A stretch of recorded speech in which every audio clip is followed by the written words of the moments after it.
조갑제 TV 시청자 여러분 안녕하십니까. 2020년 1월 6일 오전 11시 50분입니다.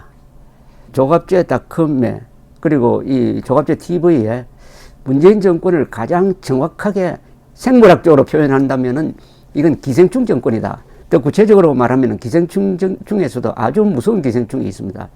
연가시 정권이다. 이렇게 비유를 한 적이 있습니다. 정말 비슷합니다. 제가 지금부터 설명해 드리려고 하는 기생충 중에 기생충, 연가시는 파멸을 하지 않습니다. 숙주를 파멸시킵니다. 숙주를. 기생충 하면은 반드시 따라 나오는 존재가 있죠.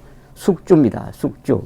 기생충은 혼자 힘으로 못 살고 숙주 속에 들어가서 숙주의 영양분을 빨아먹고 공존을 하면 되는데요. 그러면은 그래도 괜찮은데 결국 숙주를 파멸시키는 이게 기생충이 있습니다.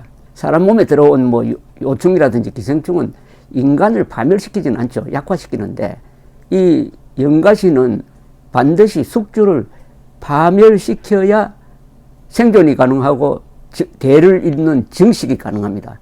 그래서 가장 무서운, 어떻게 보면 이 자연계에 가장 무서운 존재일 수도 있습니다. 도덕적으로 가장 악질적이죠. 연가시는. 연가시는 철사벌레라고 불립니다. 농촌에서 산 분들은 사마귀 같은 걸 잡아가지고 어린 아이들이 배를 가르면 거기 가느다란 철사처럼 아주 긴 회충이 나옵니다. 바로 그래서 철사벌레라는 이름이 붙어 있습니다. 이 연가시라는 이 기생충은 생애 주기가 물속에서 시작이 됩니다. 물속에서 말하자면은 이 산란을 하고 거기서 이제 누구한테인가 잡혀서 먹혀야 됩니다. 누구한테 먹혀야 되느냐 하면은 보통 모기의 애벌레가 장구벌레라고 합니다. 장구벌레. 모기가 애벌레 상태일 때 장구벌레가 물속에 있으면서 바로 연가시 알을 먹어버립니다. 그러면은 장구벌레 속으로 들어간 연가시가 같이 이제 모기와 같이 사는 거죠. 그러나 모기가 이제 어느 정도 커지면은 무트로 나와야 됩니다. 육지로 나옵니다. 육지로 나와서 모기가 또 잡혀 먹혀요. 바로 사마귀 같은 데 잡혀 먹힙니다. 그러면은 모기 몸속에 있던 이 연가시가 사마귀 몸속으로 이전이 되는 겁니다. 그래가지고 거머리처럼 사마귀 체강에 딱 붙어가지고 영양분을 이제 빨아먹기 시작합니다. 한 20주 정도면은 성충으로 자란다고 합니다. 그때는 길이가 10cm에서 90cm가 되니까 숙주보다 더 클 수가 있습니다. 가늘고 긴 철사 모양으로 작은 곤충의 배 속에 이렇게 꼬인 실타래처럼 딱 이렇게 들어차가지고 영양분을 빨아먹는데, 자, 문제는 모든 생물체는 가장 중요하게 생각하는 게 대물림입니다. 대를 잇는 겁니다. 대를. 연어가 나중에 죽기 전에 자기의 고향으로 돌아와가지고 그 물살을 거슬러 올라가면서 마지막에 산란하고 죽는 그것을 연상하면은 인간의 이 정식 본능이라는 게 얼마나 무서운지 알 수가 있습니다. 연가시도 마찬가지예요. 자, 이제 연가시가 사마귀 몸속에서 빨아먹을 대로 빨아먹고 연가시가 생명체로서의 의무를 다하려면은 어떻게 되느냐. 다시 물속으로 들어가서 산란을 해야 됩니다. 산란. 물속으로 들어가야 돼요. 연가시는 물속에서만 산란을 할 수가 있습니다. 그런데 아주 기묘하게도 이 사마귀는 물을 두려워합니다. 물을 두려워하는 사마귀를 어떻게 하면은 물속으로 뛰어들게 만드느냐. 바로 여기에 비밀이 하나 있습니다. 연가시는 사마귀의 이 신경에다가 이상한 물질을 쏩니다. 그걸 신경 전달 물질이라고 그래요. 그러면은 사마귀가 미쳐버립니다. 사마귀를 정신착란증으로 만듭니다. 그럼 사마귀가 물속으로 풍덩풍덩 뛰어듭니다. 이 곤충학자들 이야기를 들으면은 이 고층 빌딩에서 투신 자살하는 것과 같다는 것 아닙니까? 정상적으로는 사마귀가 물 근처에 가지도 않으려고 하는데 몸 안에 있는 연가시가 이 독극물을 뿜어버리면은 정신착란이 돼가지고 즐겁게 집단 자살을 한다는 겁니다. 결국 사마귀를 자살시킵니다. 사마귀를 자살시키고 결국 물속으로 뛰어들죠. 그러니까 투신 자살하는데 물속에서 익사를 합니다. 그 순간 몸속에 있던 연가시가 바깥으로 나옵니다. 죽는 순간 숙주가 죽어야 몸 바깥으로 나와서 물속에서 산란을 하는 겁니다. 산란. 알을 낳는 거죠. 다시 알이 아까 말씀드린 대로 장구벌레, 모기, 그리고 사마귀 이런 식으로 다시 이제 순환이 또 시작되는 겁니다. 자, 이 정도 설명드리면은 여러분 지금 문재인 정권과 비유하는 게 이게 적절하다고 생각하시지 않습니까? 문재인 정권에 있어서 문재인 정권의 역할을 기생충, 영가시로 저는 봅니다만은 숙주는 누구겠습니까? 바로 대한민국이죠. 대한민국에 붙어가지고 대한민국에 찰싹 붙어가지고 대한민국이 그동안 쌓아 올린 어마어마한 제도 이런 것을 해체해 갑니다. 빨아먹습니다. 대한민국에 대한 전혀 애정이 없습니다. 대한민국을 약탈 대상으로 삽니다. 그 몇 가지 예를 든다면은 몇 가지 예를 아니라 수십 개의 예를 들 수가 있겠는데 원자력 발전소 탈원전 정책이죠. 원전이야말로 대한민국이란 숙주를 뒷받침하고 있는 중요한 동력원인데 그것을 꺼버리려고 합니다. 왜 그렇게 하겠습니까? 바로 대한민국을 미치게 만들려는 거죠. 대한민국을 미치게 만드는 가장 좋은 방법은 대한민국에는 생일이 없다. 덩치는 크지만은 사생하다. 이게 태어날 때부터 저주받은 존재다. 특히 북한 노동당 정권의 조선민주주의 인민공화국에 비교하면은 대한민국은 이건 쓰레기다. 적폐다. 대한민국을 발전시킨 사람들이 바로 쓰레기 세력이다. 적폐 세력이다. 적폐 세력은 인민재판해가지고 다 골로 보내야 되는데 대한민국은 그래도 아직 법치가 살아있으니까 그럴 수는 없고 검찰을 앞세워가지고 말도 아닌 죄를 뒤집어 씌우고 특히 직권남용죄를 남용해가지고 감옥으로 보낸다. 두 대통령 감옥으로 보내고 내 국정원장 감옥으로 보내고 하는 이게 바로 영가시가 숙주인 사마귀를 미치게 만드는 거죠. 미치게 만드는 거. 똑같은 걸 합니다. 특히 대한민국은 건국된 적이 없다. 1948년 8월 15일 건국을 인정할 수 없다. 따라서 대한민국은 저주받은 존재다. 대한민국을 해체하고 죽이고 하는 것을 업으로 삼는다.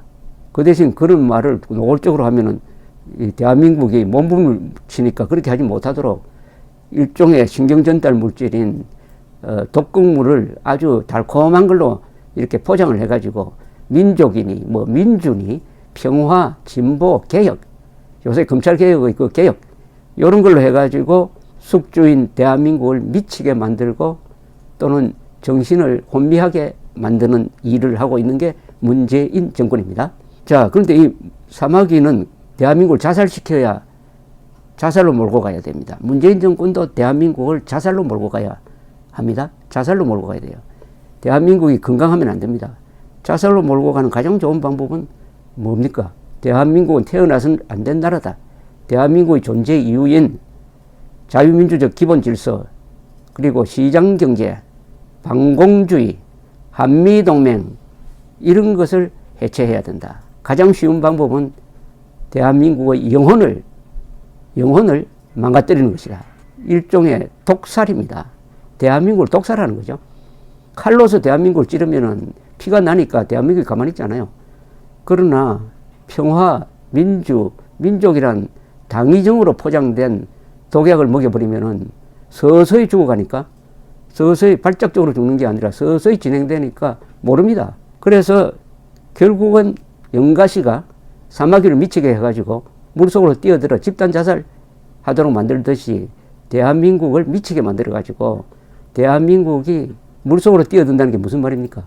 대한민국은 한미동맹 속에서 한미일 동맹, 자유 그리고 해양문화권 속에서 살아야 합니다. 그렇게 해야 할 대한민국을 사마귀에 있어서 물과 같은 북한, 중국, 러시아가 주도하는 이 아시아 대륙의 암흑의, 독재의, 폭압의 장소로 뛰어들게 만든다는 거죠. 즉 한미동맹 해체, 그리고 친북, 친중, 친러시아 대륙으로 회귀한 겁니다. 대륙으로 회귀한다는 것이 대한민국이 사마귀처럼 물속으로 뛰어들도록 만드는 그 일을 지금 문재인 정권이 열심히 하고 있습니다. 열심히. 그렇게 되면은 대한민국의 운명은 뭐냐?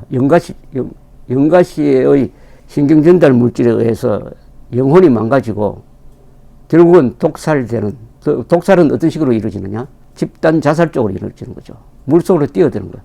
즉 대한민국이 한미일 동맹에서 이탈해가지고 대륙으로 휘어든다. 대륙으로 뛰어든다. 그게 문재인 정권이 하려고 하는 연방제 통일이죠. 연방제 통일. 일국 양제. 연방제 통일의 엉터리라는 것은 홍콩 사태에서 밝혀졌습니다. 홍콩 사태에서 연방제, 일국 양제가 바로 연방제인데, 연방제 한다고 해놓고 홍콩의 자유민주주의를 존중한다고 하더니 서서히 중국이 그 자유를 제한하니까 홍콩 사람들이 들고 일어나가지고 일단 지금 좌절되었습니다. 그걸 보고도 한국의 젊은이들은 들고 일어나지 않습니다. 대만에서도 민심이 바뀌어버리고 말았습니다. 대만 사람들이 홍콩 사태를 지켜보더니 아, 중국과 일국 양제로 합치겠다는 이 야당 세력은 안 되겠구나 해서 그동안에 이 재선 가능성이 거의 없었던 최영문 총통이 다시 재집권할 수 있을 정도로 각성이 되었습니다. 유일하게 한국 사람들의 다수, 특히 젊은 사람들이 홍콩 사태를 보고도 연방제로 가려는 문재인 정권을 적극적으로 지지하고 있으니까 이게 바로 대한민국이 자살로 가는 독을 먹고 있다는 거죠. 영가씨가 뿜어내는 바로 신경전달 물질에 의해서 오염이 되어 있다. 이런 이야기입니다. 이 기생충으로 이야기를 푸니까 어떻습니까? 이해가 빠릅니까? 물론 어디까지나 이것은 비유입니다. 비유. 그러나 우리 국민들이 자살 충동을 보이고 있다는 것은 뭐 더 설명하지 않아도 알 수 있습니다. 간단하게 예를 들으라면은 북한이 핵무장을 했으면은 우리는 반드시 핵무장을 해야 됩니다. 세계가 다 그렇게 합니다. 핵 대 핵의 균형을 맞춥니다. 그렇게 하기 싫으면은 대안은 하나 있어요. 한미 동맹을 지금보다 한 10배쯤 강화를 하고 미국이 갖고 있는 핵무기를 우리가 같이 쓸 수 있도록 해야 됩니다. 근데 문재인 정권은 어떻게 합니까? 우리가 핵무장 해야 된다는 이야기는 꺼내지도 안 하고 한미 동맹을 약화시키고 있습니다. 그럼 이거는 누가 봐도 자살하자는 거죠. 자살하되 자기는 자살 안 하는 거죠. 영가씨가 사마귀를 충동시켜서 물속에 뛰어들지만은 사마귀는 죽지만은 영가씨는 빠져나와가지고 계속 정식을 합니다. 즉 문재인 정권은 대한민국을 자살로 몰고 가서 북한의 소나기에 딱 들어가는 순간부터 탈출해가지고 그 북한 노동당 정권과 손을 잡고 계속 권력을 향유하겠다. 계속 대를 잇겠다는 계산 아니겠습니까? 문제는 여기서 아마 이 계산이 안 맞을 겁니다. 이 계산이 과거에 공산당이 하는 수법을 보면은 이용 가치가 있을 때는 좀 대우를 해주다가 이용 가치가 없어지는 순간 제일 먼저 숙청하는 것이 바로 공산주의자를 숙청합니다. 거기까지 가기 전에 대한민국이 자살을 해야 되니까 그게 이제 문제 아니겠습니까? 이 영가시란 영화를 가지고 이렇게 풀어보니까 여러분들이 좀 실감이, 이 오늘날의 사태에 대해서 실감이 왔는지 모르겠는데요. 결국 대한민국 국민이 어느 정도 영가시의 신경전달 물질에 의해서 정신이 혼미해졌는지는 이번 총선 결과를 보면 압니다. 총선 결과는 국민들이 깨어나서 분노하고 저항할 수 있는지 없는지를 가늠하는 아주 중대한 행사입니다. 감사합니다.